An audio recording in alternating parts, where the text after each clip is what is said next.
This molecule has got a bit of a twist on the regular demand we see in allocating EZ stereoisomerism in alkenes, and has got many a student stuck over the years. In this quick guide, I'm going to take you through how I decide whether this molecule is E or Z.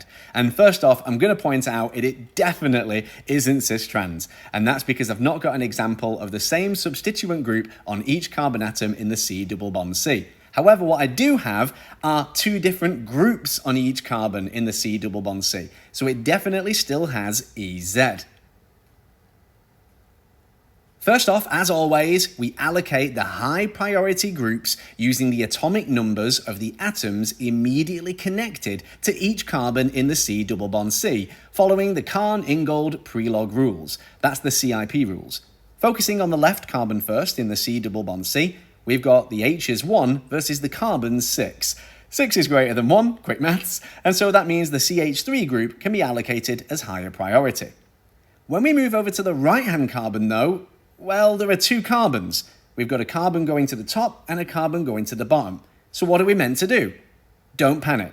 We just need to go one step further and consider the subtotal of all the atomic numbers of the next atoms up, and that's for each carbon atom.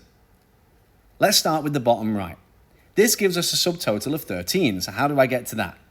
Well, I get to that because if I go from the carbon I've already identified as the one being connected to the C double bond C, I can see that that carbon is immediately bonded to a hydrogen, another carbon, and then finally another carbon going to the bottom.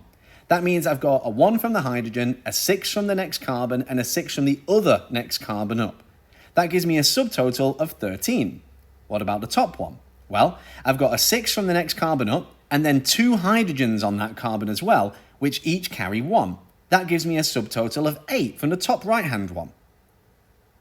The subtotal of the bottom right-hand group is greater than the top right-hand one.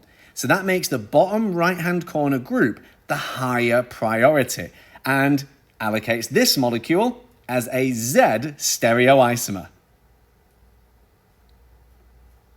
Looking for what to do next? Check out this alkene moles calculation that came up on an exam paper, and I get asked about it every single year in class. So have a look at the walkthrough and don't get caught out by something similar in the exams this summer. As always though, until next time, happy revising.